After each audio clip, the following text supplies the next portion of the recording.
Takže ahojte. Chcem vás všetkých privítať v mojom okienku, kde odpovedám na vaše otázky. Začali by sme. Prvá otázka bola, ešte sa vám chcem poďakovať, že ste mi položili nejaké otázky a budem sa snažiť na všetky správne odpovedať. Takže prvá otázka, ako to, že máš stále také krásne chudé nohy? Neviem, to musím poďakovať mamke a ockovi, že sa naozaj posnažili. Nič špeciálne nerobím, mám ich také od malička a samozrejme, že musím si už teraz udržiavať, aj keď teraz veľa necvičím, ale je dobré, ak veľa beháte alebo cvičíte na nohy rôzne hlavne drepy a výpady. Ďalšia otázka. Neplánujete bábätko alebo svadbu, akože s mojim frajerom? Nie, momentálne nie, pretože ja chcem mať dve svadby a veľmi veľké, jednu v Las Vegas a druhú na zámku na Luke, takže a chcem mať dve šaty, takže tieto svadby budú veľmi drahé, tak na to ešte nemáme peniažky, tak musíme sa najprv našetriť. A či ma nelákajú iní chlapi, keďže sme spolu s priateľom veľmi dlho. Keby som môjho frajera neľúbila, tak by som s ním nebola. Viem, že 6 rokov je strašne dlhá doba, ale fakt som s ním úplne spokojná a nemenila by som ho za nič. Ale samozrejme, že aj ja som len človek a pozriem sa po inom chlapcovi a poviem ešte aj môjmu frajerovi, že cikoky ten bol fakt pekný. Tak ale nie. Nelákajú. Ďalej, samozrejme, že či popri škole pracujem, alebo modeling je môjim zamestnaním, takže samozrejme, že pracujem, lebo keby som sa mala spoliehať iba na modeling, tak asi ja nevyžijem. Samozrejme, je to také prilepšenie, ale na Slovensku nie je to až také hojné a nie je toho až tak veľa, že by sa tým dalo nejak normálne zarobiť ako za minulé roky. Takže pracujem v obchode s oblečením v Alparku. Kde beriem inšpiráciu v obliekaní, netuším. Ja musím sa priznať, že nepozerám skoro žiadne blogy, aj keď viem, že by som mala, aby som sa inšpirovala, ale nemám na to čas. A aj keď mám, tak keď už si náhodou niečo pozriem, tak potom som iba naštvatá, že do sa presne do toho chcem, ale nikde to neviem zohnať, takže radšej si to ani nepozerám. A keď vidím akurát nejakú fotku na internete alebo na Instagrame. A potom, že s kamoškami vyzerám úžasne, ďakujeme, ako z nejakého filmu, kde sme sa zoznámili, takže sme kamošky už od základnej. Takže je to okolo 15-16 rokov, odkedy sa poznáme. A fakt si rozumieme a som rada, že ich mám. Ďalej potom otázka, čo používam na biele zuby. Ako som už spomínala v jednom videu, používam bieliace pasiky a či nemám citlivé zuby. Veľmi citlivé ja som nemala, keďže som nemala zničenú sklovinu. Ale keď bola zima a vyšla som vonku a keď fúkal vietor, tak som ich mala také citlivé, takže som ich musela takto skryté jazykom, aby vlastne boli ako tak v teple. Potom, či nechcem nejaké tetovanie, nie. Mne sa tetovania nepáčia, ani by som si nedala. Samozrejme, že nikdy nehovor nikdy, ale neláka ma to vôbec. Ja mám piercing v pupku, odkedy mám už 15 rokov, tuším, a to už si myslím, že som dosť rebel. Takže koľko vážim? Vážim momentálne 53 kg, to je moja najväčšia váha v živote. Normálne mám 48, nie je to anorektická váha, lebo nezáleží od váhy. Niekto je možno ťažší, má 55 kg a je chudší ako ja, takže vôbec nejde o váhu, ide o svaly v tele a o tuk a nemám asi menej svalov ako tuku, keďže svaly sú ťažšie, tak preto som mala takú normálnu váhu, takú malú váhu. Ako často do týždňa cvičíš? Momentálne som strašne lenivá, strašne. Minulý rok som cvičila 5-6 týždenne a odkedy som prišla z Číny som strašne zlenivela. Vôbec sa mi nechce cvičiť. Posledné 3 mesiace som nebola ani raz cvičiť, čo viem, že je trošku škoda a začala som priberať, ale lebo mne tréner povedal, že hlavne toto je problém, že keďže som cvičila 5 až 6 krát týždenne a potom úplne prestane človek cvičiť, tak telo je tak na to navyknuté, že začne priberať. Takže to je môj problém a ja, čo som nikdy nepriberala, teraz priberám. Ako sa chrániš pred celulitidou, cvičenia alebo lymfodrenážou, takže ja, chvála Bohu, s tým musím klopkať. Nemám problém momentálne, ale keď som prišla z Ameriky, sa mi spravila dosť veľká na moje pomery, že som nemala žiadnu. A chodila som na lymfodrenáž, pila som strašne veľa vody, obmedzila som všetky sítené nápoje, lebo z bubliniek a z piva sa robí najväčšia celulitida. A takže chodila som na to, potom som chodila do infrasauny, robila si rôzne peelingy, že som si zmiešala kávu s olivovým olejom a to som si vlastne peelingovala nohy. A potom som používala všelijaké peelingy z pupy proti celulitíde a nejak krémy, ale krémy vám nejako nepomôžu. Ale tak aspoň máte lepší pocit a to je asi všetko, čo som používala a úplne sa mi odstránila.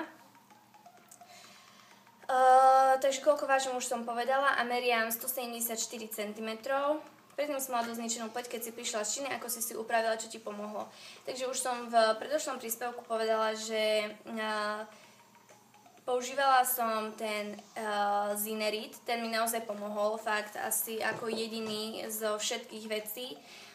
Takže je to na predpis, určite si to chodite predpísať, máte problém a v kombinácii s tým hydratačným krémom Mixa pripájam si, ako keby som dostala peniaze od tej Mixy, asi by som mala zavolať, že ako ja to ohovorím, pretože ja ten krém milujem, všetky moje kamošky ho majú, sestra, proste je úplne úžasný. Takže fakt, tento vyskúšajte a potom som chodila na to čistenie pleti v kombinácii s dermabraziou. Ďalej, či ten príspevok, ktorý som používala na rast vlasov, ti pomohol?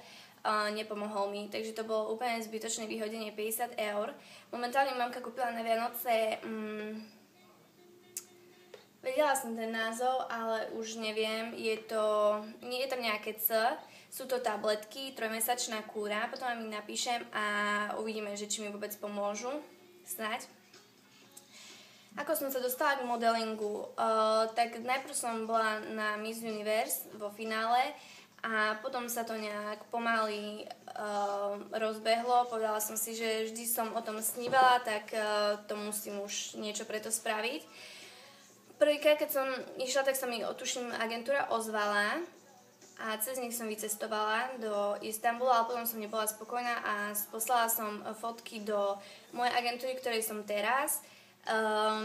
Šéfka tej agentúry Zuzka mi napísala späť, že mám prísť na stretnutie, tak som prišla a vlastne odtedy sú to asi nejaké 2 roky, odkedy som vlastne v agentúre Mix a som veľmi spokojná.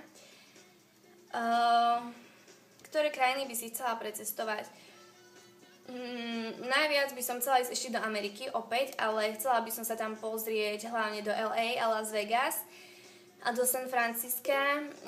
Potom ďalej by som chcela ísť jednoznačne do Japonska, do Tokia a na Maledivy a už Bali, Filipíny, niečo také exotické.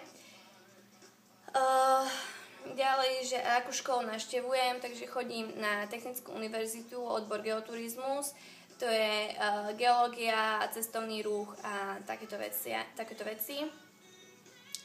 Ďalej, upravujem si obočie, už som ma viacero pýtala, momentálne nemám ho nejak špeciálne upravené, ale chodím na Františkánsku 3, je to ulička, ako idete od Teska a tu máte vlastne haso, ale pred hasom je taká ulička smerom na Kovácku.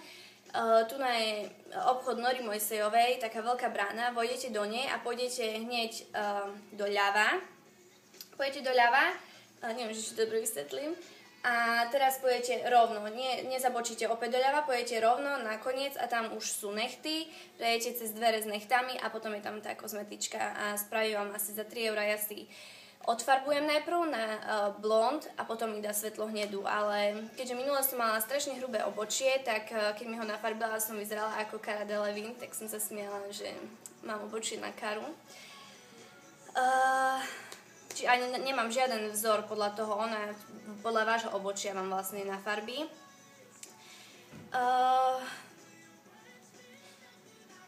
Ďalej ešte...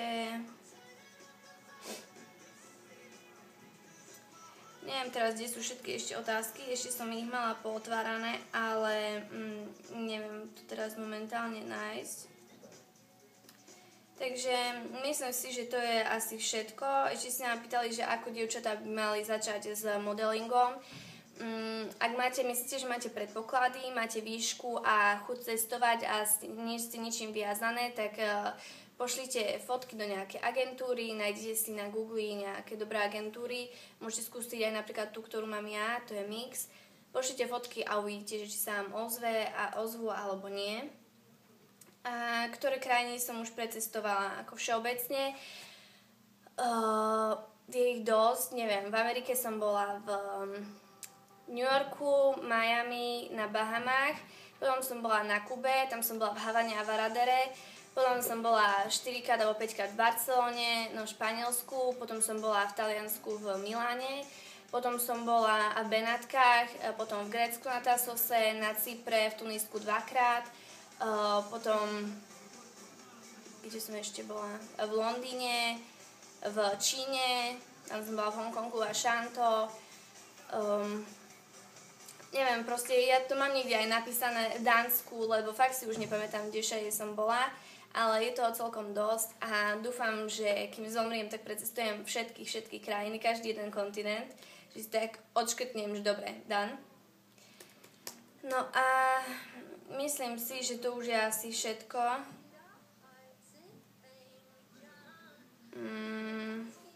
Takže to je asi všetko. Dúfam, že sa nás veľmi neznudila, keďže to má 12 minút. Už včera som vám chcela pridať to video, ale bolo hrozné svetlo, takže to nebolo dobre to video. Tak snáď vás to zaujalo, čo som vám tu povedala a ja týmto pádom končím a chcem vám zaželať pekný zvyšok víkendu a pekný týždeň. Tak sa majte pekne a posielam všetkým pusy.